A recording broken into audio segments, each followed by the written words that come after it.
Hello, this is Mark Denham. I'm a radio presenter, an audio producer, a podcaster, and a voiceover artist. And today we're on the audio journey. Last week we talked about recording your first voiceover. This week we'll talk about basic processing of your voice. Now, I'm working on a DJ drop at the moment. That's going to get processed a lot more than you'll see here in this particular video. But this is we're just using this DJ drop as an example of a basic voiceover that you would process. So it is pretty quiet.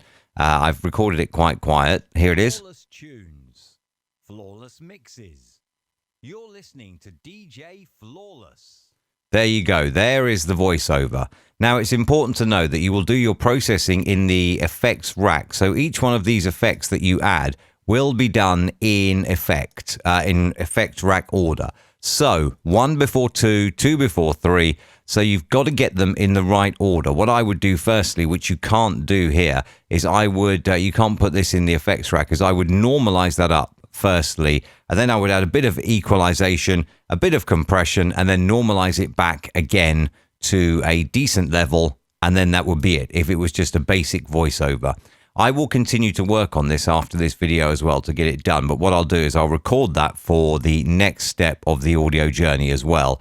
However, before you get into your normalizing, your equalizing, your compressing, and then normalizing again, before you get into any of that, what you need to do first is perhaps restore your audio. This here is recorded quite well. There is no background noise really to speak of, so we're okay with this one. We don't need to do any restoration work, but this here, what I've done is I've generated a tone and I've mix-pasted it with this. This is an extreme example, and if you have audio like this, it's a write-off, if we're honest. Flawless tunes, flawless mixes. That's a write-off because you can barely hear me above the background noise. There are many ways that you could deal with this. You could go into noise reduction, restoration. You could try adaptive noise reduction. It's a high intensity effect, but you can see even here, that's not making much of a difference, is it, to that? Flawless tunes, flawless mixes. And what's happened, in order to be able to reduce that noise, you can hear the horrible fishbowl effect it's had on my voice. Sounds like it's recorded underwater. Flawless tunes, flawless mixes. You're listening to DJ Flawless. There's no way you could use that at all. Absolutely no way. So we'll get rid of that. Another way to do it, if you were just to highlight this bit here, you can go into Effects, Noise Restoration, and you can capture a noise print. So that's your noise print. That's just the unwanted noise. You then select the entire audio into Effects and Noise Reduction, Restoration, and you run noise reduction process. You have different settings here of the severity, but again, flawless tunes, flawless mixes. It's not great. It really isn't great, and you could not use that at all. The last thing that you could do, if it wasn't too bad, is you could go in and you could select this piece here. You want to go up to your amplitude statistics window, which if it's not already there, you can get from window and amplitude statistics. You can see we have it here. Scan that selection and you'll get the true peak amplitude, which is around minus 30 dB. So what you could then do is you could go in and you could set a noise gate. You can get that under the dynamics effect, auto gate, change that to minus 30 because you know what that actually is from your amplitude statistics. Just put a little bit of a hold on it. See, that hold is very, very short. If you put a little bit of a hold on it, then that means you won't lose any of your S's as they taper off. And then you can have a listen. It's gone. Good, you may say. Not good, because once you apply that to the whole thing... Flawless tunes, flawless mixes. You're listening to DJ Flawless. So we've done really well. We've eradicated the noise from the quiet part because that is how a noise gate works. A noise gate will trap everything out beneath a certain volume and let everything through above that volume. If you have ridiculous background noise in your audio, then yeah, the noise gate will let that through and there's nothing you can do about it. Those are some of the ways that you could try and restore the audio, but I would suggest if you have audio that bad, then you absolutely want to can it and do it again. Let's just delete the start here and the end, and then we have our voiceover. Go to Effects, Amplitude, and then you want to normalize process. Normalize that to -1 decibels. And there we are, much louder waveform now. Flawless tunes. Flawless mixes. You're listening to DJ Flawless. There you go. So we've normalized it now. The first thing we're going to do is we're going to add some equalization, which I would recommend from the parametric equalizer with a funky little curve already there. Flawless tunes. We've done nothing yet because it's flat. First thing I think for me, certainly, is we turn on the high pass filter, and you can afford to roll off anything beneath 80. Anything beneath 80 you can afford to roll off because there aren't genuine audible frequencies within the human voice that are beneath 80. Flawless tunes. Flawless mixes. You're listening to DJ Flawless. That doesn't make much difference at all, but if we play it through again and we say set that up ridiculously high now, you'll hear Flawless tunes. that makes a massive, massive difference. Set it up even higher. I'll now sound like I'm on the phone. Flawless mixes. So too high is no good, too low doesn't really work. You could probably even set that to 100. You're listening to DJ Flawless. So I'll set that to 100 because I do have quite a deep voice, and what you don't want is for the audio to become what's known as muddy. You can experiment with your own voice and see how much of that low end you have to take off so you have a clear voiceover. From here, you have, this is your high end, so this will be the clarity of the voice. This is the mid frequencies here, and you can move these points along as well if you want. You can sweep up and down and find the bits that you want to enhance or want to decrease. You can do that. You can also work here with, say, the presets. A generic low pass. That cuts off all of the high end. A generic high pass cuts off the low end. Again, I would have made that much higher. Flawless tunes. Then you've got, say, loudness maximizer. Just adds a little bit at the bottom end, a little bit at the top end. Flawless mixes. Now that's made me sound even deeper. I think that's even muddier still. So I'm going to take off, add that on now to the high pass filter. Let's have a listen. Flawless tunes. Flawless mixes. You're listening to DJ Flawless. And there you go. A little bit of EQ done to the voice. I mean, I would go through and I would set it up myself. I do have a little preset here. Flawless tunes. Flawless mixes. Even still, I think that doesn't have enough taken off the bottom. So we'll take a bit off the bottom. You're listening to DJ Flawless. And I'd be happy with that. That is effect number 1.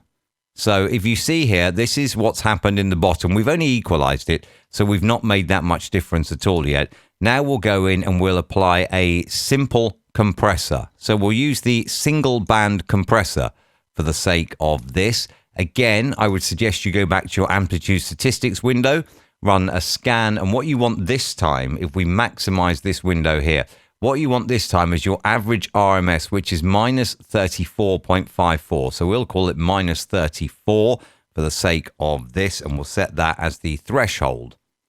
Because we're doing a voiceover here, Flawless tunes. you've got 1-to-1 at the moment. You've made no difference at all. If I make that 10-to-1, then you'll see it's ridiculously, ridiculously quiet. You can add back to that with makeup gain, which we'll come to in a moment. That's way, way, way over compressed. So for a voiceover, maybe 1.5. You're listening to DJ Flawless. Or even 2 on a voiceover. Probably no more than 2.5, but let's have a listen. Flawless tunes. Flawless mixes. Even that's a little bit much, I think, for my voice. So let's try 1.5, and we'll see how we get on with 1.5. You're listening to DJ Flawless. Now, the attack, that's how quick the compressor kicks in when a sound goes above minus 34. How quick does it kick in? It kicks in after 10 milliseconds. The release is how long it takes to release when the sound comes back beneath the threshold of 34 decibels. And that's 100 milliseconds. That's okay for what we're doing. You can see what we have done if you look at the preview is we've made this a lot quieter. You have output gain, which is sometimes known as makeup gain. If you add some to that, all of a sudden, your waveform gets louder again. You could go stupidly high here and make it 20. Oh dear. That's okay because we're working in 32-bit float, but it's not what you want to do. So if we were to add, say, 5 to that and have a little listen now. Flawless tunes. Flawless mixes. You're listening to DJ Flawless. What we've done there with the compressor, if we have reduced the difference between the loudest parts and the quietest parts. When you normalize, you don't affect what's known as the dynamic range. All you do, the Adobe Audition or whatever your digital audio workstation is, it'll go through and find out the loudest peak and the difference between the loudest peak and the level you set to normalize at. Then the entire audio is boosted by the amount it takes to get the loudest peak to your target. When you compress, what it's doing is it is basically adjusting the dynamic range. You can see here on a ratio of, if we just change this ratio again, I'm quite happy with that, but we'll change it. 1:1 has done nothing, and I'm going to take off this gain again. 1:1 has done nothing. They're identical. They look identical. They sound identical. If we go 10:1, let's go 10:1. You can see here there's just like 1, 2 little peaks here, and it's very, very quiet, and the whole thing is the same level. Let's add a little bit of gain to that so we can see what's actually happened. But you can see, other than that one peak there, which we could get rid of by dropping this attack down, now, by dropping that attack down, the minute it hits that threshold, it attacks the audio. But you can see there is no dynamic range left at all in this audio. Let's boost it up a little bit more. It's just a complete line of a waveform. Flawless tunes. Flawless mixes. You're listening to DJ Flawless. Now, if you're recording a voiceover to give to someone, then that's really no good to them because they have nothing left to play with when it comes to their processing. They have absolutely nothing left to play with. So if you are going to do a little bit, don't go overboard at this stage, all right? Because, if you're producing yourself, then that's fine.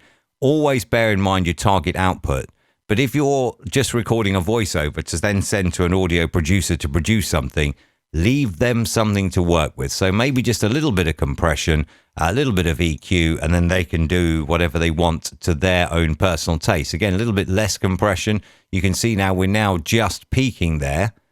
Around there, we're peaking. So we drop that makeup gain, the output gain, and then we're quite safe. Flawless tunes.